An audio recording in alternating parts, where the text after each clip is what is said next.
Hello दोस्तों, नमस्कार। आज की इस वीडियो में हम राष्ट्रीय और अंतर्राष्ट्रीय परिदृश्य जो है, पिछले वीडियो में हमने जनवरी के 30 प्रश्नों के बारे में पढ़ा था और इसमें हम फरवरी के बहुत ही इम्पोर्टेंट 30 प्रश्नों को हल करेंगे। जिसमें पहला प्रश्न है, भारत में अंतर्राष्ट्रीय बाजरा दिवस किस वर्ष मनाया गया था।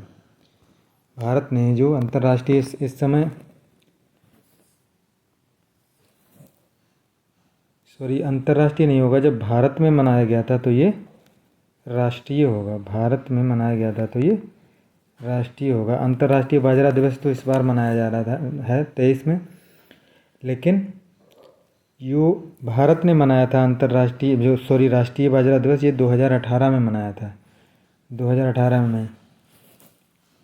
और जो मोटा अनाज है उसको हमारी सरकार ने श्री अन्न का नाम दिया है और उसी को ये बढ़ावा देने के लिए मनाया गया था 2018 में, और इस वर्ष अंतर्राष्ट्रीय लेवल पर ये मनाया जा रहा है। अडानी समूह में हाइफा बंदरगाह का 1.2 अरब डॉलर में अधिग्रहण किया है। ये बंदरगाह किस देश में स्थित है? तो ये बंदरगाह जो है इज़राइल में स्थित है, इज़राइल देश में। जो हमारा अडानी समूह है उसने जो इज़राइल के प्रधानमंत्री हैं बेंजामिन नेतन्याहू, उनके साथ इसमें 1.2 अरब डॉलर का ये समझौता किया है। यूनेस्को ओडिशा शहर को खतरे में विश्व विरासत स्थल के रूप में नामित किया है और पेरिस में एक समिति के दौरान इसे खतरे में होने के रूप में वर्गीकृत किया। ओडिशा शहर जो है ये बहुत ही चर्चा में रहा है फरवरी में, और ये किस देश में है? ये है यूक्रेन। इफ्को की 5वीं उर्वरक इकाई की आधारशिला कहाँ रखी गई है? इफ्को की 5वीं उर्वरक इकाई की आधारशिला जो है वो कहाँ रखी गई है? इसमें ये रखी गई, जो हमारा इफ्को है ये जो उर्वरक बनाने का काम करता है, और मेन रूप से ये यूरिया उर्वरक और एनपीके उर्वरक जो है ये बनाता है। और इस तरह हाल ही में इसने दुनिया का पहला नैनो यूरिया उर्वरक तैयार किया है। तो ये जो हमारा इफ्को है इसकी 5वीं इकाई जो है वो झारखंड का एक शहर है देवघर। झारखंड एक शहर है देवघर, वहाँ पे ये किया जा रहा है। कांगो गणराज्य के राजदूत रेमंड सरजीवाले ने नई दिल्ली में अंतर्राष्ट्रीय सौर गठबंधन समझौते पर हस्ताक्षर किए। इसी के साथ अब अंतर्राष्ट्रीय सौर गठबंधन फ्रेमवर्क पर समझौते पर हस्ताक्षर करने वाले देशों की संख्या कितनी हो गई है? तो ये देशों की संख्या हो गई, हस्ताक्षर करने वालों की संख्या हो गई 115, और 115 हो गई है।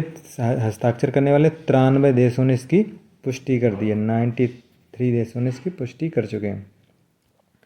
इसका जो मुख्यालय है वो गुरुग्राम में है। प्रोजेक्ट एलोरा का संबंध किससे है? प्रोजेक्ट एलोरा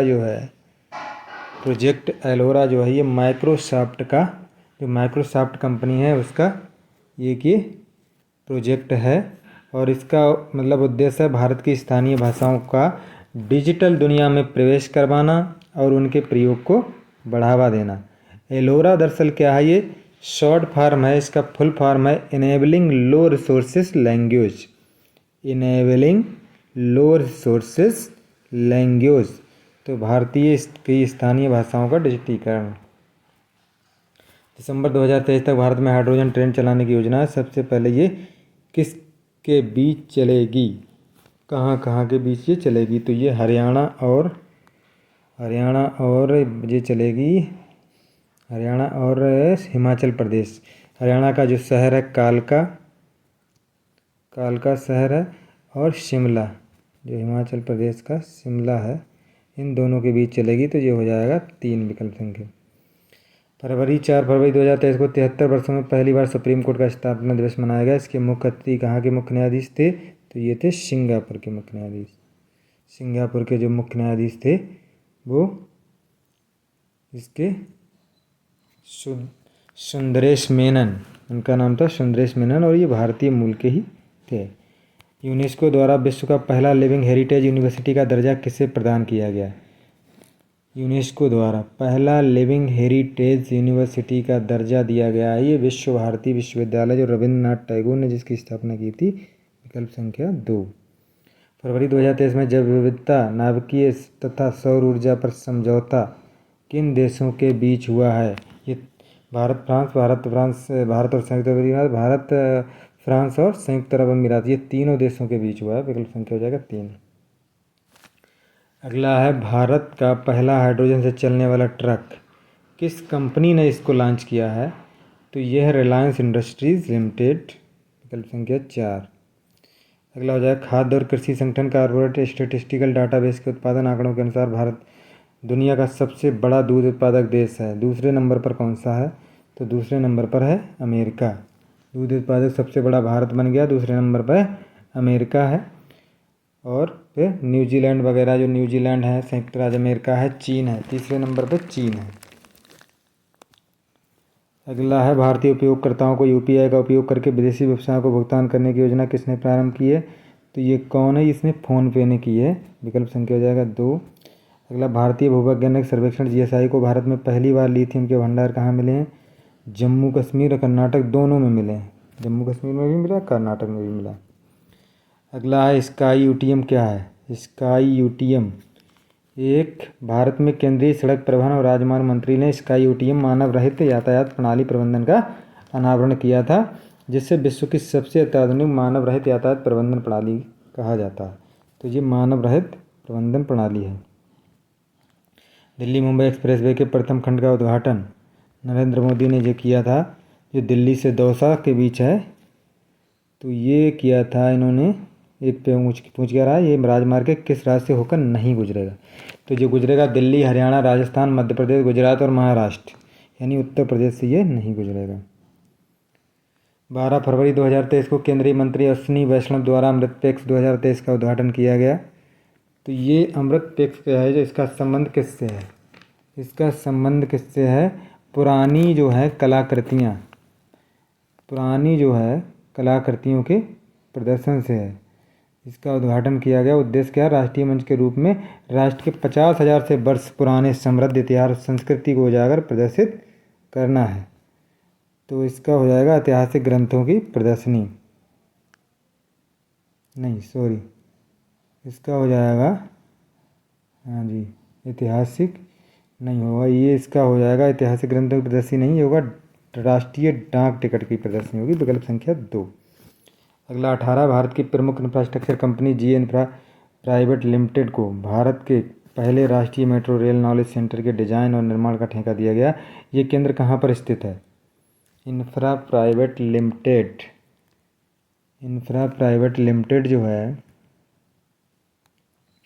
इसको क्या दिया गया है? भारत के पहले राष्ट्रीय मेट्रो रेल नॉलेज सेंटर का किया गया। तो ये कहाँ पर स्थित है? ये दिल्ली में है, नई दिल्ली में। ये नई दिल्ली में है। अगला हो जाएगा 19 किस देश की एरोस्पेस कंपनी ने भारत में पहला ग्लोबल सपोर्ट सेंटर शुरू किया है? तो ये है अमेरिका की बोइंग कंपनी जो है एरोस्पेस, इसने किया है। अगला 20 मासिक धर्म पर महिलाओं को वैतनिक अवकाश देने वाला यूरोप का पहला देश बन गया है।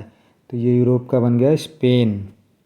बहुत ही कम देशों में जैसे जापान, इंडोनेशिया और जाम्बिया जैसे देशों में ही मासिक धर्म के लिए अवकाश देय है। जातिगत भेदभाव पर स्पष्ट प्रतिबंध लगाने वाला अमेरिका का पहला शहर बन गया है। तो यह है सिएटल। अगला उत्तर भारत का पहला परमाणु संयंत्र कहाँ स्थापित किया जा रहा है? ये स्थापित किया जा रहा है हरियाणा के फतेहाबाद जिले के गोरखपुर गांव में। तो ये हो जाएगा 3, फतेहाबाद जिले के गोरखपुर गांव में, हरियाणा के। भारत का पहला सेमीकंडक्टर प्लांट कहाँ स्थापित किया जा रहा है? पहला सेमीकंडक्टर प्लांट, सेमीकंडक्टर जो हमारे परमाणु मिसाइल वगैरह में यूज होते हैं, तो इसका कहाँ किया जा रहा है? इसका भारत का पहला परमाणु सेमीकंडक्टर प्लांट ये किया जा रहा है गुजरात के अहमदाबाद। पहला विकल्प सही हो जाएगा, गुजरात के अहमदाबाद में। 24 है मुकाब Indore super city mega project किस देश से संबंधित है? तो ये संयुक्त अरब अमीरात, सऊदी अरब के क्राउन है, जो प्रांत प्रिंस मुकाब का अनावरण किया, तो ये सऊदी अरब से हो जाएगा, दूसरा विकल्प है। देश का कौन सा हाई कोर्ट क्षेत्रीय भाषा में फैसलों को प्रकाशित करने वाला पहला हाई कोर्ट बन गया देश का? तो ये केरल हाई कोर्ट है। इसने 2 हाल ही में फैसले स्थानीय भाषा में, मलयालम भाषा में जारी किए। भारतीय पुरातत्व सर्वेक्षण किलादी साइट संग्रहालय का निर्माण कहाँ पर कर रहा है कीलादी साइट संग्रहालय का ये तमिलनाडु के शिवगंगा जिले में हो जाएगा ये। एक मुंबई के चर्चगेट रेलवे स्टेशन का नाम बदल करके सीडी देशमुख रेलवे स्टेशन कर दिया गया। सीडी देशमुख कौन थे? ये हमारे भारतीय रिजर्व बैंक के पूर्व गवर्नर, ये पहले गवर्नर थे, आरबीआई के पहले गवर्नर थे। हमारी जो आरबीआई है इसके पहले गवर्नर थे ये। वैश्विक वित्तीय अपराध पर नज़र रखने वाली संस्था financial action task force FATF ने किसकी सदस्यता को रद्द कर दिया है? तो यह है रूस। अगला 29 है, किस प्रदेश की सरकार ने सीवेज को साफ करने के लिए रोबोटिक स्कैवेंजर बैंडिकूट लॉन्च किया है? जो अपने सभी चालू मैनहोल को साफ करने के लिए रोबोटिक तकनीक का उपयोग करने वाला भारत का पहला राज्य बन गया है। तो ये कौन सा राज्य बन गया है? यह है केरल, जिसमें भी केरल हो जाएगा। और लास्ट है 27 फरवरी 2023 को केंद्रीय मंत्री सर्बानंद सोनोवाल ने किस जगह पर आयुष मंत्रालय का पहला चिंतन शिविर आयोजित किया? तो ये असम में किया है, असम के काजीरंगा राष्ट्रीय उद्यान।